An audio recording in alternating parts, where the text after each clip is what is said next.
Right now, organic clicks to local business websites are plummeting, like dropping by as much as 61%. Yeah, it's a massive drop. Right. And if you just read the tech headlines, you'd think the AI apocalypse has finally arrived, like it completely killed off local business discovery on the web. That's definitely the narrative right now. It is. But what if I told you that this huge drop in traffic is actually the single best thing to happen to one specific, completely free Google tool? Welcome to the deep dive. Thanks. Yeah, we are dissecting a pretty fascinating piece of research today. It's titled, AI Didn't Kill Google. It made one free tool more valuable than ever. Which is quite the claim. It really is. And our mission for this deep dive is to, look past all the superficial hype around the AI chatbots. We want to explore the actual underlying mechanics of how consumer behavior is playing out right now in 2026. Yeah. Because the dominant narrative everywhere you look is that traditional search is just, well, it's dead, right? We're allegedly all just having these deep philosophical conversations with omniscient generative models. Things like ChatGPT or Perplexity. Right. The idea that nobody searches for anything normally anymore. Exactly. But, okay, let's unpack this. Because when you strip away the Silicon Valley marketing and look at the hard data in our sources, the foundational truth is that Google still owns roughly 90% of the worldwide search market. 90%. That's basically a monopoly step. 90%. Yeah. So AI didn't dethrone them. It really just shifted the battleground. And that shift is exactly what we need to break down today. We're going to explore why local search intent remains, Google's unshakable stronghold, and how AI overviews are completely altering the mechanics of search results. Which is changing everything for business owners. Completely. We're also going to look at how you can leverage a Google business profile, because the data strongly suggests this is now the single most critical piece of infrastructure in a modern marketing stack. Wow. Okay, so before we can even get into how the AI algorithms are changing the game, we really have to establish where the game is actually being played. Right, the context. Yeah. And for the vast majority of businesses, it's being played in what we call the near-me moment. Oh, absolutely. Like, think about your own behavior. When a pipe suddenly bursts in your kitchen at, 2 in the morning, or you chip a tooth, or you urgently need to find a childcare center because your usual spot closed. You're panicking a little bit. Exactly. You're not asking an AI to write you a localized essay on the history of dentistry. No, you definitely aren't. You want a dentist nearby. Right. You are in a state of extremely high commercial intent. What's fascinating here is the inherent urgency in these local queries. A massive share of all search volume carries this location-based intent. And these aren't people casually browsing for entertainment, Right, they have a problem to solve. They have a concrete problem, and they literally have their wallets out. They're ready to tap a phone number or request driving directions or make a booking right then and there.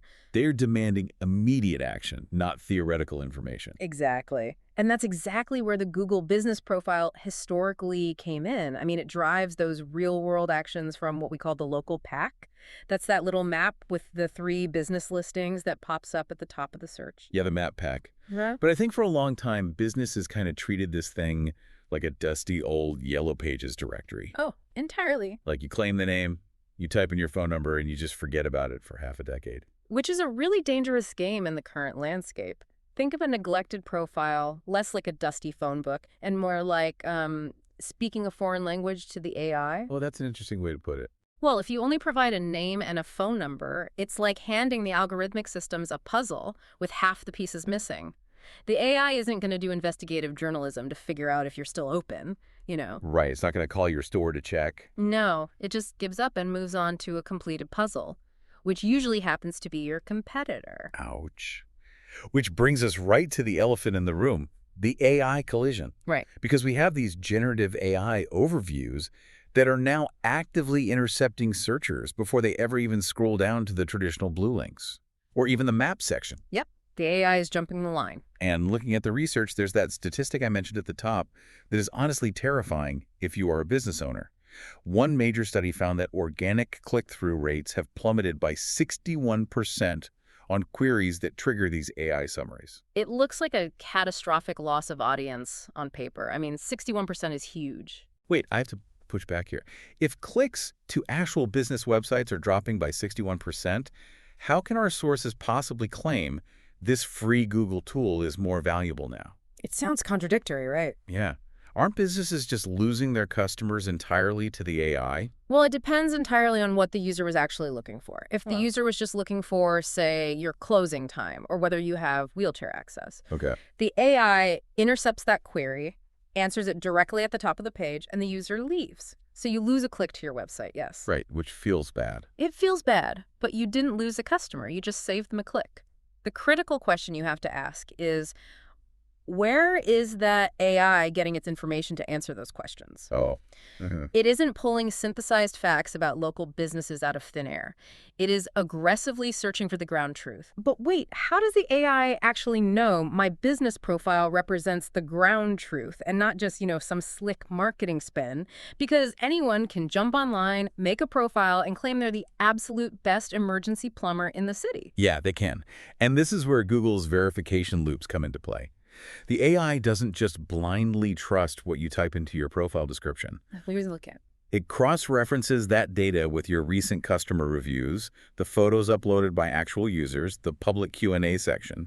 A Google executive actually confirmed this dynamic recently. Really? Yeah. They stated that performing well in AI search experiences directly mirrors performing well in traditional search. Oh, wow. The generative models require high-quality, structured, cross-verified information to confidently recommend a business. So if your profile is a ghost town with no recent signals, the AI skips you. It simply lacks the data density to trust you over the business down the street. Okay, here's where it gets really interesting. There is a flip side to that terrifying 61% drop statistic. There is. Because the research shows that if an AI overview does decide to cite your business because you have a heavily optimized, data-dense profile, the organic click-through rates from the people who actually do click are 35% higher. Which is amazing. The AI is essentially functioning as a massive, highly efficient filter. Exactly. It's weeding out the casual window shoppers who just wanted to know if you were open on Sundays. But if the AI actively recommends you as the solution to someone's problem, the people who click through to your site are highly qualified. They're highly motivated. They are ready to convert. Your business profile isn't just a digital map pin anymore. It is the primary source of truth feeding this entirely new layer of the internet. Which necessitates a really fundamental shift in how anyone manages their online presence. Because the AI relies so heavily on parsing this profile to generate its answers, it changes the entire strategy of digital visibility. Right. We're moving away from traditional search engine optimization and experiencing the rapid rise of generative engine optimization, or GEO. Okay, I feel like SEO has been drilled into our collective heads for 2 solid decades. And now we have a shiny new acronym to memorize. Yeah, sorry about that. Let's define this for the listener. How does GEO actually differ mechanically from the SEO we all know? Well, traditional SEO was fundamentally built on keyword matching. Right, stuffing keywords into a blog post. Exactly. If a user searched for best vegan bakery, your primary job was to make sure the exact phrase, best vegan bakery, appeared in your website's headers, your metadata, your content. Right. Generative engine optimization completely abandons that simple text matching game. The AI doesn't really care about your keywords. So what does it care about? It's trying to build a comprehensive, multidimensional understanding of what your business actually is in the real world. Yeah. If we connect this to the bigger picture, it treats your business as a semantic entity. A semantic entity. Yeah. It wants to know how good you are, what specific problems you solve, and what the general public consensus is about your service. Which perfectly sets up that breaking detail from our sources that dropped on Monday. Oh, the Search Console update? Yeah. I saw this update Google made to Search Console, something about adding platform properties. I'm a bit lost on the deeper technical implications of this, though. What does that actually mean for the everyday business owner? It's a massive structural change, honestly. So Google Search Console has historically been the tool you use to see how your specific website is performing in Google Search. Right.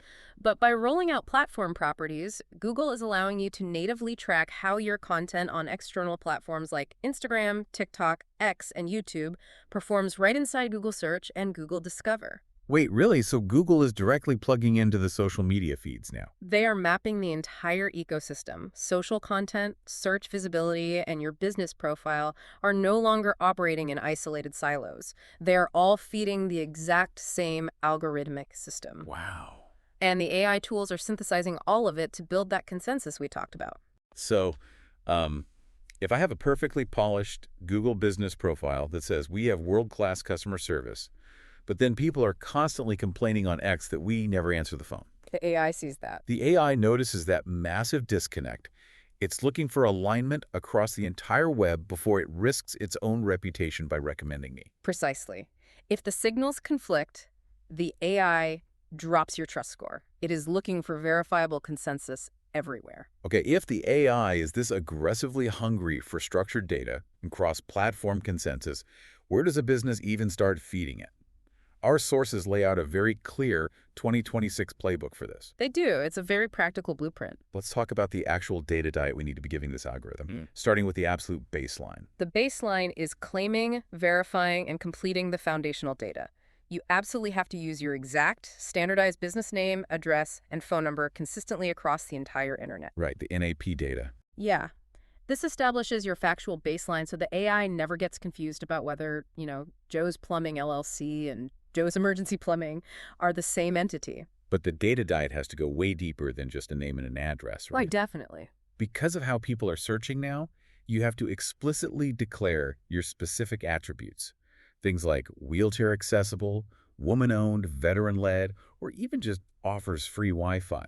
Those are huge now. Because if someone is driving and uses a voice assistant, they might literally say, find a woman-owned coffee shop near me with free Wi-Fi and wheelchair access. And the AI cannot and will not guess your attributes. If you haven't explicitly checked those specific boxes in the back end of your profile, the AI simply won't serve you up as an option for that highly specific query. You're just entirely invisible to that searcher. Completely invisible. To use an analogy, filling out these granular details isn't just typing words onto a page. It's handing Google the exact structured data it loves on a silver platter. It's like giving the algorithm a neatly organized bento box of facts. A bento box, I like that. Yeah. You have your hours here, your attributes here, your services here. If you don't do that, you're giving the AI a messy smoothie of a website and forcing it to guess what the ingredients are. And AI inherently dislikes guessing. That structured bento box of data is the lifeblood of generative answers. But, it extends far beyond just text. Right, the visual component. Exactly. We need to look at the visual data diet. You must load the profile with high-quality, authentic photos and videos of the team, the physical space, and the products. Let's unpack the how here, because I think a lot of people assume photos are just there for human users to casually scroll through, like digital window shopping. Right. But how is the AI actually interacting with these images? This is a critical misunderstanding in the market right now. The generative AI isn't just noting that a JPEG file was uploaded. It's not. No. Google uses highly advanced computer vision algorithms to literally parse the contents of those images pixel by pixel. Yeah. If you run a local coffee shop and you upload a high-resolution photo of your front counter, the AI reads that photo. It identifies the commercial-grade espresso machine. It spots the organic fair trade logo on your coffee bags. It analyzes the seating arrangement to determine if it lists laptop-friendly. That is wild. So it's extracting those visual entities and adding them to its internal knowledge graph about your business. Exactly. It's literally proving to the algorithm that you actually sell espresso rather than just claiming it in your text description. Visuals are a primary verification mechanism for the AI. It's not just decoration. That makes total sense. Moving on to another massive signal, real-time updates. The sources point out that the posts feature is the single most underused tool on the platform. People always forget about posts. They do. This isn't exactly social media, but you should be consistently posting timely offers, behind-the-scenes updates, and upcoming events right to the profile. Because this is marketing in the actual moment of intent. Yeah. Like, if I'm searching for a bakery on a Saturday morning and your profile pops up showing a post from 45 minutes ago about fresh, warm croissants coming out of the oven, I mean, that is an immediate conversion trigger for a human. And for the AI, it sends a powerful freshness signal. It proves the business is active, alive, and highly relevant right now, today. And AI doesn't want to recommend a business that looks digitally abandoned. Absolutely. Okay, let's talk about reviews, because I actually had a crazy experience with this just last week. Oh, yeah. Yeah. I asked an AI assistant to find me a highly rated tire shop that was open on a Sunday. It gave me one primary option, but right below the recommendation, the AI explicitly warned me. It said, note, Several recent customer reviews mention unusually long wait times for basic patch jobs. No way. Yes, the AI literally tattled on the business because of a few bad reviews from 3 days prior. That perfectly illustrates how AI systems process reviews now. They aren't just calculating your average star rating out of 5 anymore. They are running deep sentiment analysis on the actual text of the reviews. They're looking for recurring themes like long wait times, rude staff, or incredibly clean bathrooms, and they synthesize those themes directly into their answers. Which means actively managing those reviews is no longer optional. Definitely not. If you get a negative review complaining about wait times, and you respond professionally explaining that you were short-staffed due to an emergency, but you fixed the issue, does the AI read that response too? It absolutely reads the response. Your response provides crucial context to the algorithm. Okay, so it sees you're trying to fix it. Yes. It shows that the entity, your business, is actively managing its reputation and engaging with customers. That back-and-forth interaction is a massive trust signal. AI systems lean incredibly heavily on recent, authentic, and engaged reviews to form their recommendations because, well, it's the hardest thing for a lazy business to fake. That's such a good point. We also need to talk about the Q&A section, which feels like another area businesses completely ignore. Oh, the Q&A section is practically a cheat code for generative engine optimization. A cheat code. Seriously, if you know your customers constantly call to ask, do you repair natural slate roofs? You should proactively ask and answer that exact question in your own Q&A section. Wait, you can ask your own questions? Yes, you seed the questions and answer them yourself. When a user asks an AI chatbot that same niche question, the AI can instantly scan your profile, find the explicit answer, and confidently say, yes, they specialize in slate roof repair. You are directly programming the chatbot's brain with the exact answers you want it to give. Precisely. You're handing it the answers. Yeah. And the final piece of the puzzle is monitoring all of this through your insights panel. Right, the analytics. You have to pay close attention to the back-end data Google provides. You need to look for patterns in the specific search terms triggering your profile. You analyze which photos are generating the most algorithmic computer vision views. And you track which posts are actually driving direction requests. It requires constant observation and adjustment. So it's an iterative loop. You feed the AI, you watch how it reacts, and you adjust the diet. Yes. And what we really need to emphasize here is the compounding nature of these actions. How do you? Well, every time a user clicks your photo, every time you respond to a review, every time someone clicks a link in your recent post, these are micro-engagement signals. Okay. Over months and years, these signals compound into a massive visibility advantage. Google is rewarding real, documented user interaction heavily. Because in an era where anyone can use generative AI to churn out 1,000 spam articles on a fake website, genuine human interaction on a verified local profile is the ultimate, undeniable proof of quality. Yeah, you can't really fake 100 people requesting driving directions to a physical location. Exactly. Okay, let's pull all of this together. We've covered a ton of ground today. We've talked about AI intercepting 61% of clicks, the transition from traditional SEO to semantic generative engine optimization, the integration of social media platforms into Search Console. It's a lot to take in. It is. And the intense data diet of computer vision and sentiment analysis. So what does this all mean? If you're listening to this right now and feeling completely overwhelmed by how fast the technological foundation of the internet is shifting, what is the core anchor you should hold on to? I'd say the core anchor is recognizing that meticulously managing your Google business profile isn't just some passing 2026 tech fad. It is the bedrock foundation of your digital existence. Right. Yes, artificial intelligence has dramatically altered how search results are presented to the user, and it has absolutely raised the bar for having clear, accurate, and deeply structured business information.